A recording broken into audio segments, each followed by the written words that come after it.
Hallelujah.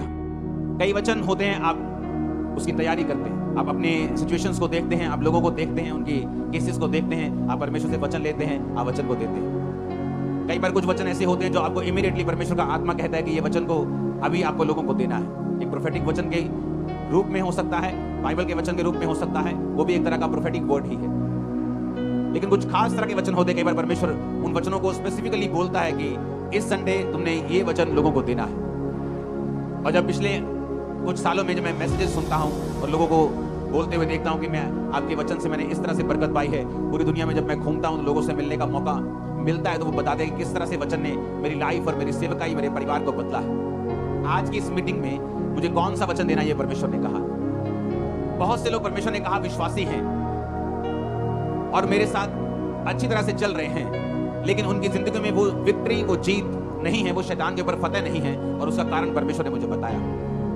पहला शमूएल 17 उसकी 1 से 11 आयत को मैं पढ़ूंगा और उसके बाद मैं वो वचन डिस्कस करूंगा जो परमेश्वर ने मुझे आपको बताने के लिए आज बोला है, खास आप लोगों को। अब फलिश्तियों ने युद्ध के लिए अपनी सेनाओं को इकट्ठा किया और यहूदा देश के सोको में एक साथ होकर सोको और अजेका के बीच अबेस दम्मी में डेरे डाले, और शाऊल और इजरायली पुरुषों ने भी इकट्ठे होकर एला नामक तराई में डेरे डाले और युद्ध के लिए फलिश्तियों के विरुद्ध बांधी यानी लाइन लगाई। फलिश्ती तो एक और पहाड़ पर और इजरायली दूसरी और पहाड़ पर खड़े रहे और दोनों के बीच एक तराई थी। तब फलिश्तियों की छावनी में से गुलित नामक एक वीर निकला जो गत नगर का था। उसकी लंबाई 6 हाथ 1 बित्ता थी। 6 हाथ का मतलब होता है 10 फीट के करीब। अगर आज आप बड़े बड़े जो शूरवीर आप देखते हैं आज के जमाने के, वो खली हो, वो कोई भी हो, 7 फुट 1 इंच किसी की हाइट है, 7 फुट 2 इंच किसी की हाइट है। लेकिन आप इमेजिन कर सकते हो ये बंदा 10 फीट का था और उसके सिर पर पीतल का टोप था। एक पत्थर का चिलम वो पहने हुए था जिसका तोल 5000 शकेल पीतल का था। उसकी टांगों पर पीतल के कवच थे, उसके कंधों के बीच बर्शी थी। भाले की छड़ उसके जुलाही के डोंगे के समान थी। उसका फल 600 शकेल लोहे का था, यानी कम से कम जो उसके हाथ में भाले का जो हिस्सा था वो 57 किलो का था। आज अगर आप में से 90% लोगों को बोलो कि 57 किलो उठा के सिर्फ एक बार ऐसे कर दो तो नहीं कर पाएंगे। लेकिन उसने कहा कि वो उसके साथ वो लड़ता था और एक ढाल लिए हुए एक जन उसके आगे चलता था। वह खड़ा होकर इजरायली पांतियों को ललकार के बोला, तुमने यहाँ आकर लड़ाई के लिए क्यों पांति बांधी है? क्या मैं फलिश्ती नहीं हूं और तुम शाऊल के अधीन नहीं हो? अपने में से एक पुरुष चुनो कि वह मेरे पास उतरा। यदि वह मुझसे लड़कर मुझे मारे तब तो हम तुम्हारे अधीन हो जाएंगे। यदि मैं उस पर प्रबल होकर मारूं तो तुम्हें हमारे अधीन होकर हमारी सेवा करनी पड़ेगी। वह फलिश्ती बोला, मैं आज के दिन इजरायली पांतियों को ललकारता हूं कि किसी पुरुष को मेरे पास भेजो कि हम एक दूसरे से लड़ें। और उस फलिश्ती की इन बातों को सुनकर शाऊल और उसकी समस्त इजरायलियों का मन कच्चा हो गया और वो अत्यंत डर गए। अब यहां पर 2 सीन हैं। पहला कि शाऊल डरा क्यों? कौन था शाऊल? वचन ये कहता है कि शाऊल इजरायलियों का राजा था। और किसने खड़ा किया था? क्या वो वोट्स लेकर खड़ा हुआ था? क्या लोगों की सहमति से खड़ा हुआ था? या उसे परमेश्वर ने अभिषेक किया था? आप मुझे बताइए वो किस तरह खड़ा हुआ था? परमेश्वर ने उसे क्या किया था और किसके द्वारा किया था? शमूएल नबी के द्वारा परमेश्वर ने उसका अभिषेक किया। और वचन कहता है कि जब वो परमेश्वर के साथ जुड़ा रहा, जब तक उसने बड़े बड़े राजाओं को मारा और उसने बड़े बड़े राजाओं को जमीन पर ला दिया, क्योंकि परमेश्वर का अभिषेक जो था उस पर था और परमेश्वर का आत्मा उसके साथ था।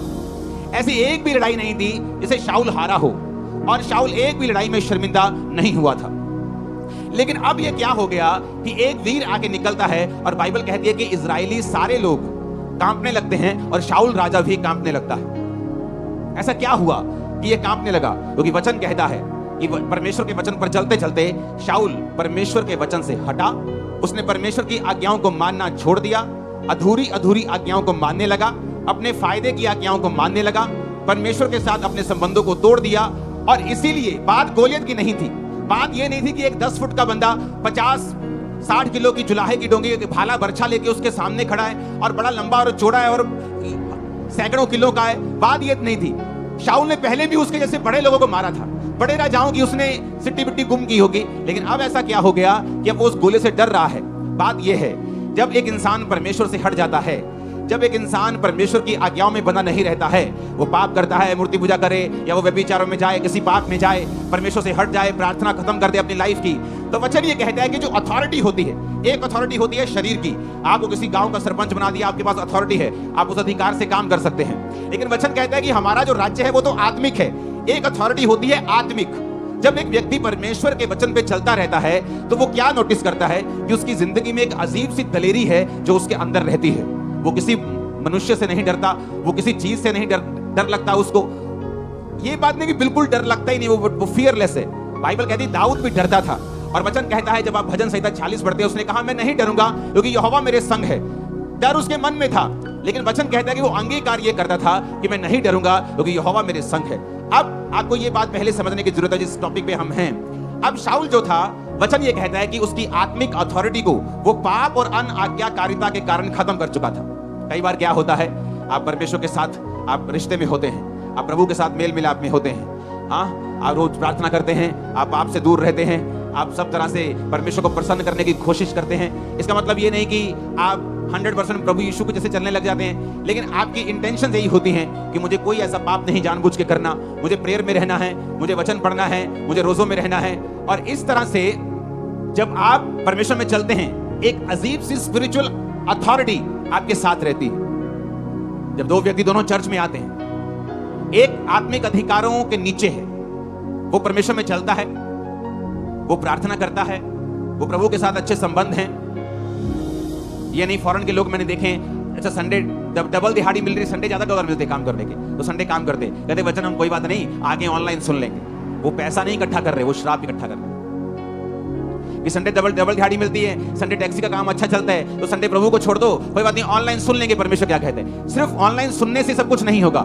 कई बार आप जब परमेश्वर की हुजूरी में आते हैं, आपको प्रैक्टिकली परमेश्वर वो ग्रेस देता है, अनुग्रह देता है, जिससे आप अपने जीवन की मुश्किलों से और अपने जीवन के प्रॉब्लम से और उन फाइट से बाहर आ सकें जो आपको घेरे हुए हैं। और वो ऑनलाइन रह के नहीं आता। ऑनलाइन है कि भी साल में एक मीटिंग, मुझे कहीं बहुत इमरजेंसी जाना पड़ रहा है तो मैं ऑनलाइन देख रहा हूं। उन लोगों के लिए ऑनलाइन है, फौजियों के लिए ऑनलाइन है, जिनको मालूम है कि हम अपना चौकी छोड़ के कहीं जा नहीं सकते, उन लोगों के लिए।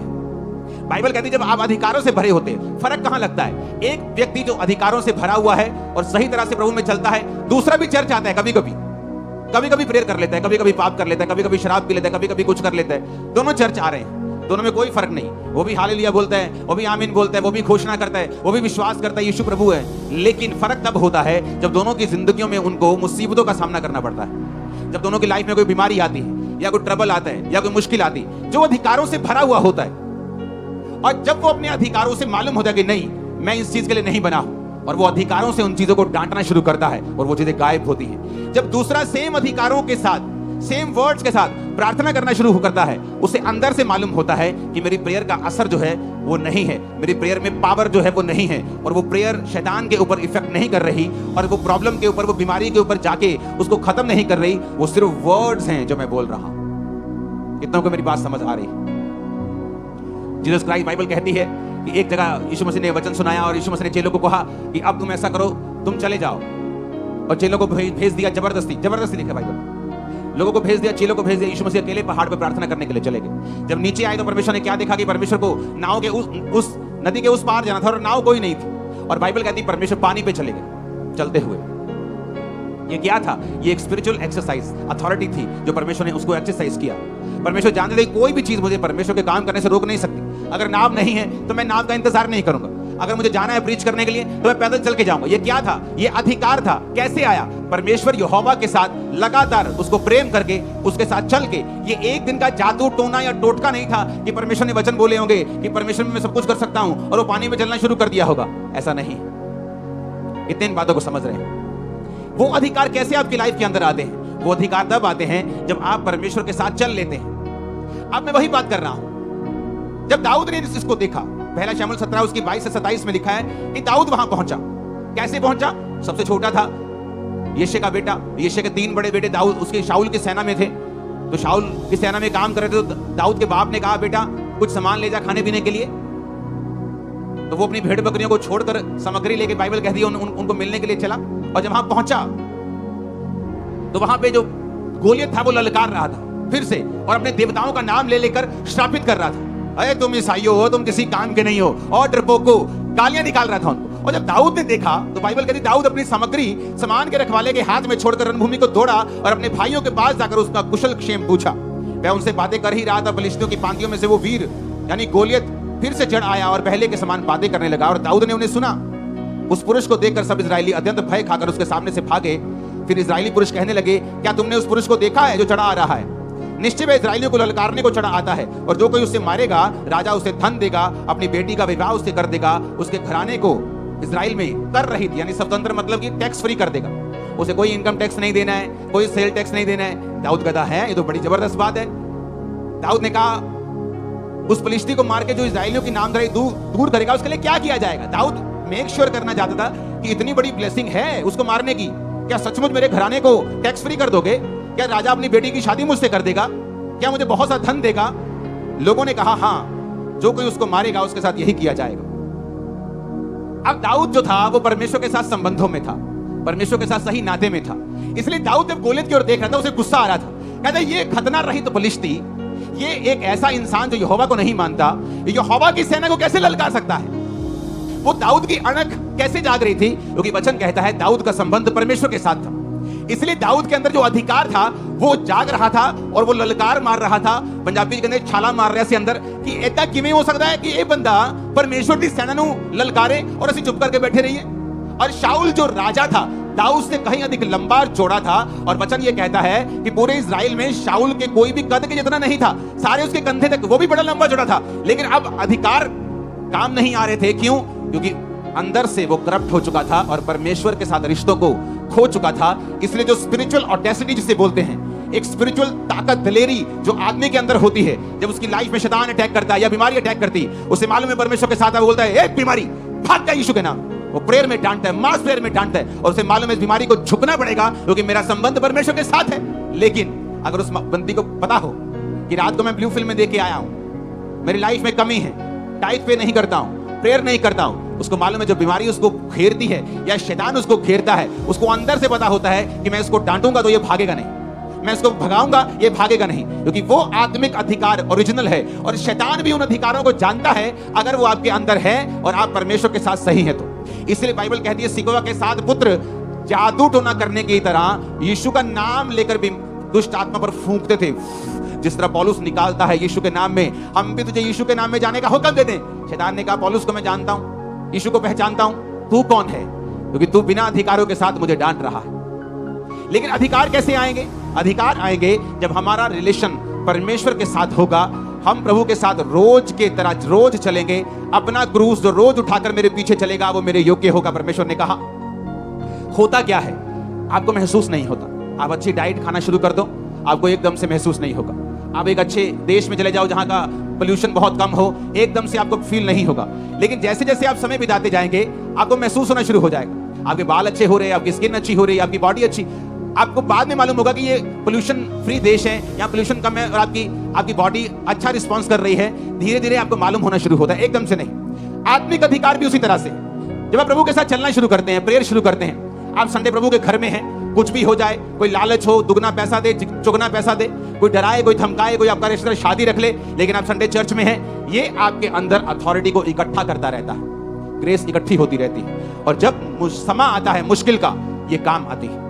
हाथ उठा के हालेलुया बोलो।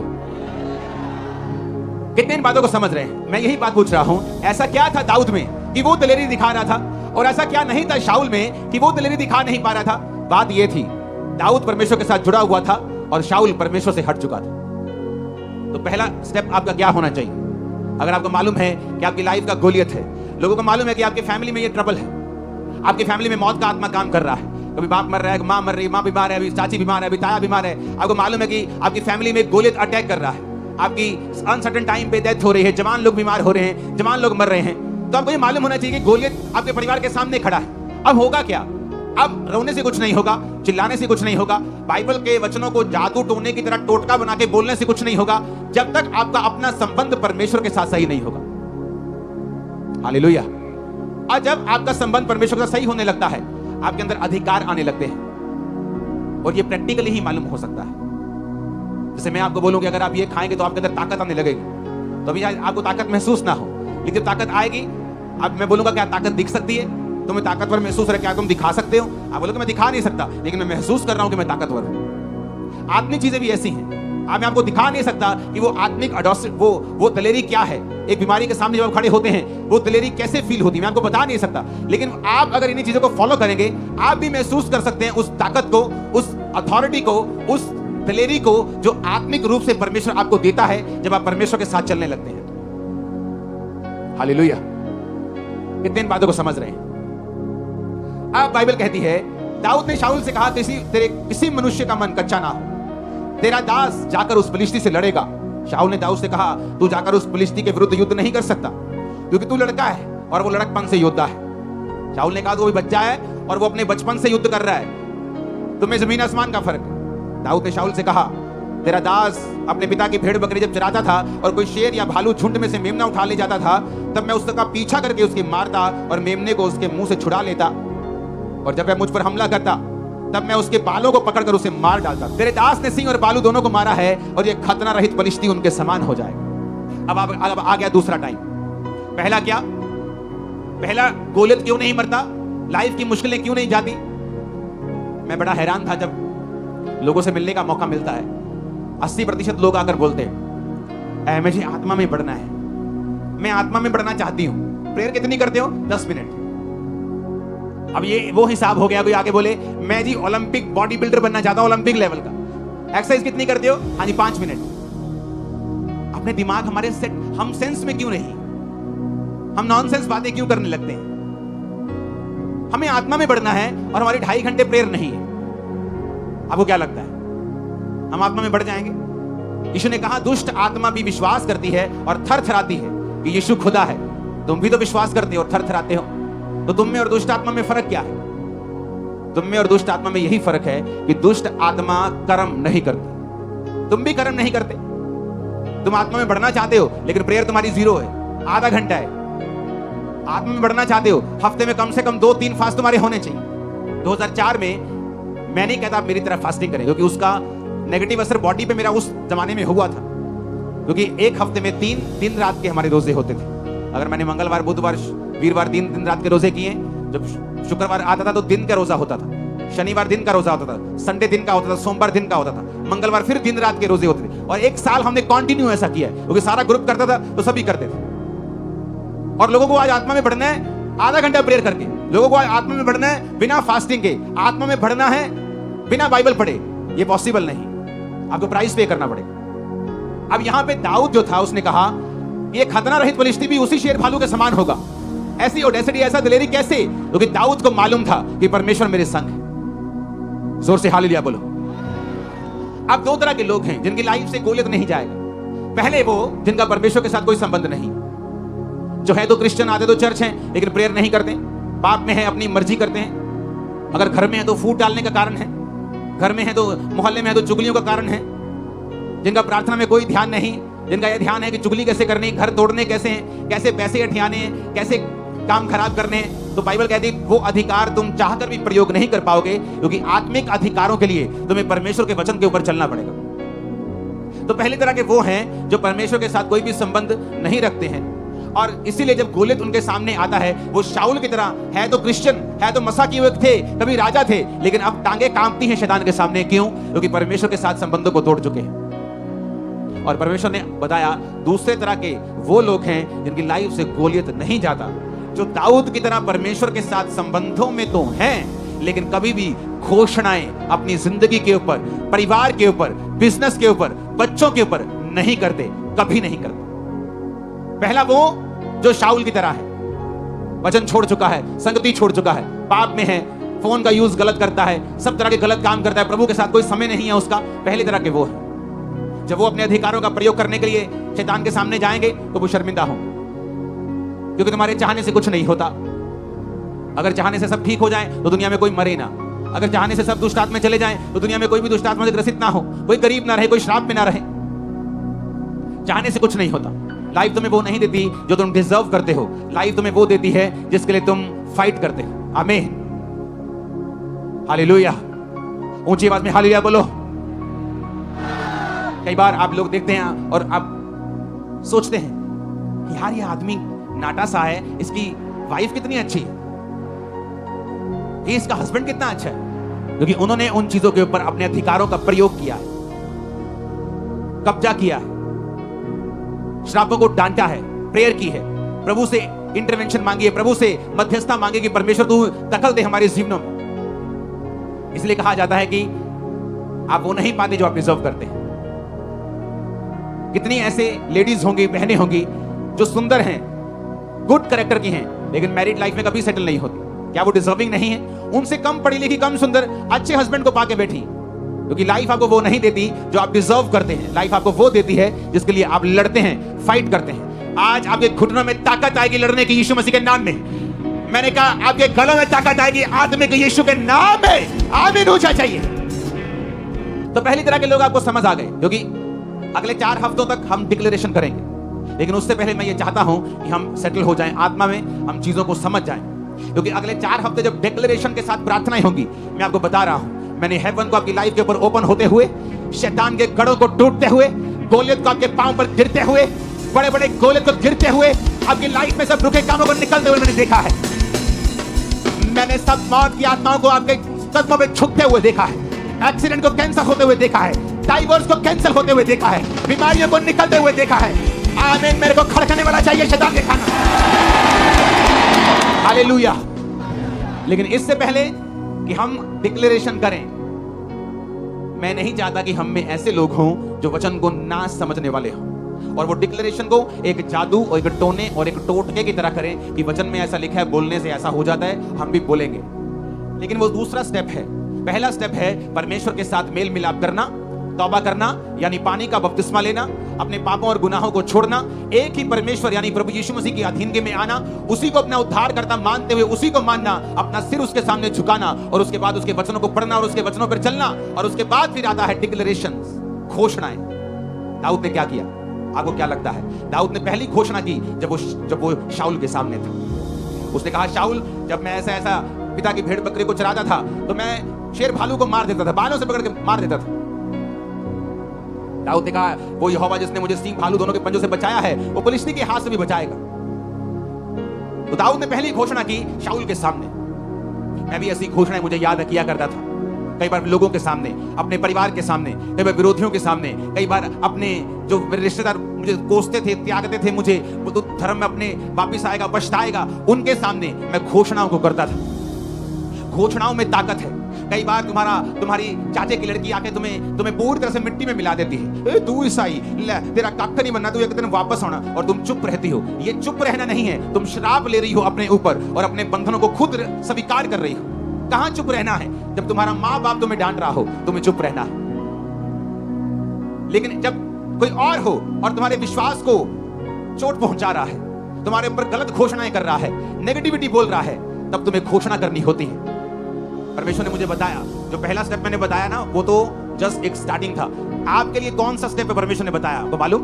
10% लोगों के लिए है जो मैंने पहला स्टेप बताया, 90% लोगों के लिए जो अब बता रहा हूं। परमेश्वर ने कहा, मेरे लोग मेरे साथ अच्छे संबंधों के बावजूद भी गोलियत के नीचे रहते हैं, क्योंकि वो घोषणाएं नहीं करते अपने लिए। यहां दाऊद की जिंदगी देखो, उसने घोषणा की शाऊल के सामने। शाऊल कहता, बेटा तू अभी छोटा है, और वो जब वो छोटा था तभी से लड़ता है। यानी अगर वो 40 साल का है, वो 26 साल का एक्सपीरियंस है। बेटा तेरी उम्र अभी 15, 20, 16 साल है, 18 साल है, तू नहीं लड़ सकता। उसने कहा, जब मैं अपने बाप के भेड़ बकरी को चराता था ना, तो कोई शेर भालू आता था तो मैं उसको केसों से पकड़ के मार देता था। तो जो परमेश्वर मुझे शेर भालू के हाथ से बचाता था, वो इसके हाथ से भी बचाएगा। घोषणा, मैं घोषणा करता हूं तुम कभी फेल नहीं होगे। मैं घोषणा करता हूं इसी साल तुम्हारी शादी होगी। मैं घोषणा करता हूं तुम फाइनेंशियली ब्लेस्ड होगे। मैं घोषणा करता हूं तुम डर की आत्मा के नीचे नहीं जियोगे। आमीन होने वाला चाहिए। आप मेरी बात समझ रहे कि नहीं? घोषणा क्या तुम करती हो? क्या तुम करते हो? एक शराबी, पूरा शराबी, टुल्ल वाला शराबी, शराब पीता था, नाली में गिरता था, रोज नाली में गिरता था, रोज घर लेके आते थे। मां क्रिश्चियन थी, कभी कर्ज नहीं किया, बोलती थी मेरा बेटा एक दिन सेवक बनेगा। वो सेवक बना, बड़ा होगा। घोषणा, घोषणा, घोषणा। तुम्हारा बच्चा शरारती हो, कभी मत कहो मेरा बच्चा शरारती है, बोलो मेरा बच्चा एक्सीलेंट है। आज जब फ्लाइट में मैंने बताया था कि फ्लाइट में जब जाते हैं, एंड ऑफ द फ्लाइट सारी एयर होस्टेस हमें आके जरूर ये बात बोलती है, आपके बच्चों के जैसा कोई बच्चा हमने नहीं देखा। ये कैसे इतने काम हैं, कैसे हर चीज को बोलते हैं, हैंडल करते हैं, चीजें करते हैं, शोर नहीं, रोते नहीं, चिल्लाते नहीं, खिंचते नहीं। मैंने कहा घोषणाएं, बचपन में जब ये थे घोषणाएं, घोषणाएं, घोषणा, घोषणा, डिक्लेरेशन, डिक्लेरेशन, डिक्लेरेशन। तुम जैसा बोलोगे, परमेश्वर ने क्या कहा, मैं उन चीजों के नाम जो नहीं ऐसे लेता हूं जैसे कि वो हैं। अब्राहम, तेरा नाम आज से अब्राहम होगा। है प्रभु, मेरे पास तो अपना एक कुत्ते का बच्चा भी नहीं है, तो मेरा नाम तू रख रहा है कि जातियों का पिता होगा। सारे, तेरा नाम सारा होगा। बहुत से राजकुमारों की माता, हे प्रभु वो बख्श दे, ऐसा मेरा नाम मत रख। जैसे आज अगर चर्च में कोई बहुत गरीब भाई बैठा है जो कल को अमीर हो जाएगा, वो कोई प्रॉब्लम नहीं, लेकिन आज बहुत गरीब और घर जाके बोले आज से मेरा नाम धनी चंद है, आज से मेरा नाम मुकेश अंबानी है, वो लोग बोलेंगे यार तू क्यों बेइज्जती करवानी है अपनी। घोषणा, घोषणा। परमेश्वर ने कहा मेरे लोग नहीं जीत रहे गोलियत से क्योंकि वो घोषणा नहीं करते। तुम लोग क्या सोचते हो, हाय प्रभु कुछ करेगा, हाय प्रभु इस दर्द को कटेगा, हाय।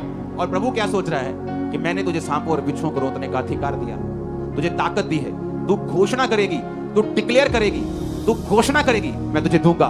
तू घोषणा नहीं करेगी, पावर तेरे पास होगी, लेकिन वो उसी मिट्टी में दब के खत्म हो जाएगा। आप मेरी बात समझ रहे कि नहीं? घोषणा है। यहां पर पहली घोषणा दाऊद ने की। अब समय आया जब दाऊद ने जब घोषणा की तो शाऊल ने 38 आयत में लिखा, शाऊल ने अपने कपड़े दाऊद को पहनाए, पीतल का टोप सिर पे रखा, झिलम पहनाई। दाऊद ने उसकी तलवार वस्त्र के ऊपर कसी और चलने का यत्न किया और उसने उसे परखा नहीं था। और दाऊद ने शाऊल से कहा, इसके पहने हुए मुझसे चला नहीं जाता क्योंकि मैंने इन्हें नहीं परखा है। दाऊद ने उन्हें उतार दिया।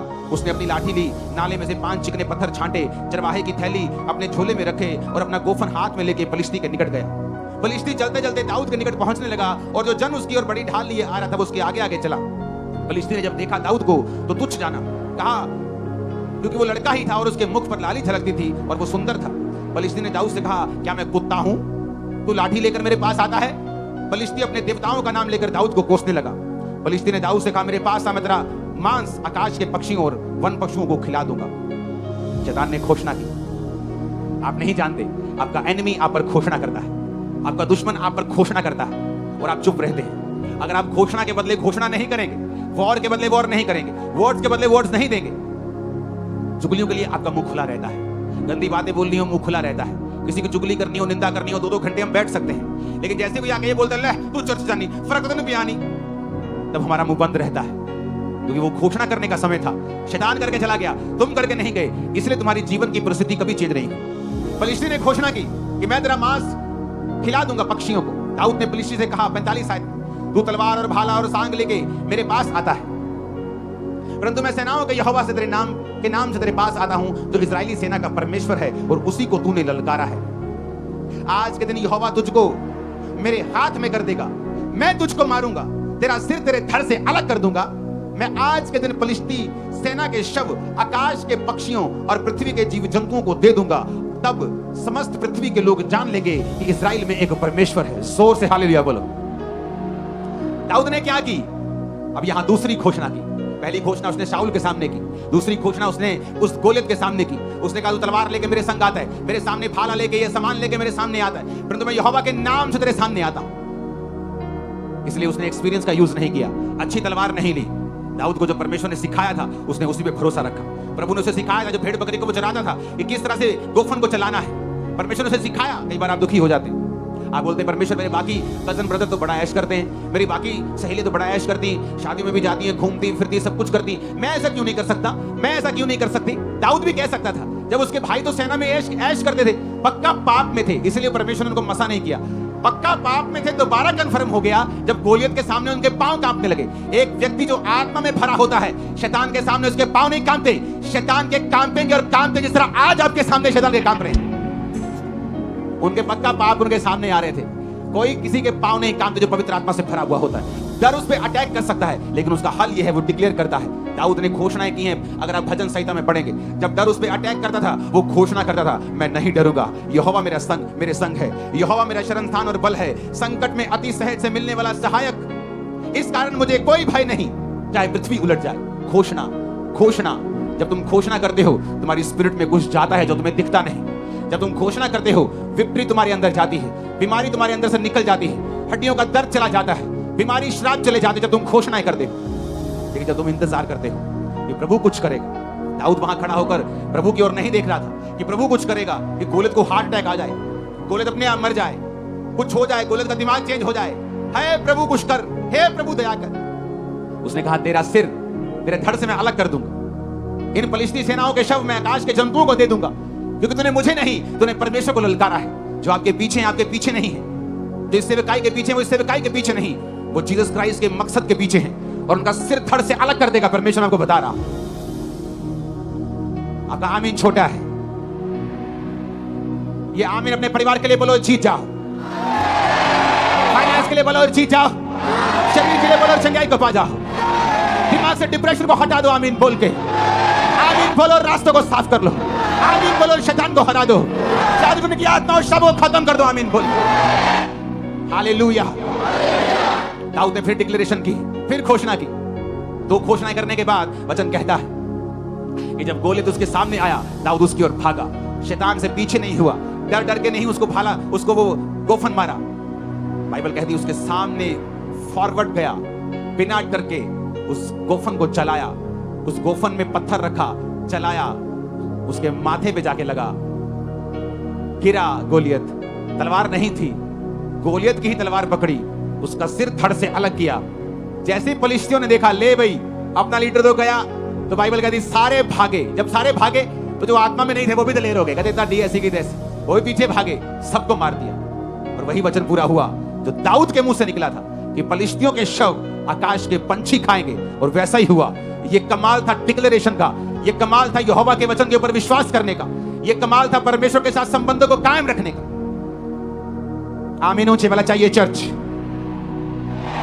हालेलुया। तो अगर आपके संबंध प्रभु के साथ सही नहीं, मेरा विश्वास है इस मीटिंग के खत्म होने के बाद आप लोग बपतिस्मा लेने के लिए पीछे हमें मिलेंगे, बपतिस्मा लेंगे और प्रभु के साथ अपने संबंध को कायम कर लें। मैंने यहाँ पर लोगों को आते हुए देखा है चर्च में, और पूछा है उनसे कब लिया बपतिस्मा, कहते जिस दिन हम चर्च में पहली बार आए थे हमने बपतिस्मा ले लिया था। और जाके चेक करो उनके लोगों की गवाहियों को, चेक करो किस तरह से परमेश्वर ने उन्हें ब्लेस किया, जब परमेश्वर के साथ उन्हें संबंध को कायम किया, टाइम वेस्ट नहीं किया। जब मुझे मालूम हुआ था बपतिस्मे का मसीह में आने के शायद 2-4 हफ्ते बाद ही, तो मैंने अपने पास्टर को बोला मुझे अभी चाहिए। तब लोग देते नहीं थे, तब 20-25 इकट्ठे होते थे, तो तब मिलता था जब 2-4 महीने में। तो मैंने मसीह में आने के 1.5-2 महीने के बाद बपतिस्मा ले लिया था। मुझे वो भी लेट लगता था, मैंने कहा लेट लिया है, मुझे और जल्दी लेना चाहिए था। पहला स्टेप है अपने संबंधों को प्रभु के साथ कायम रखना।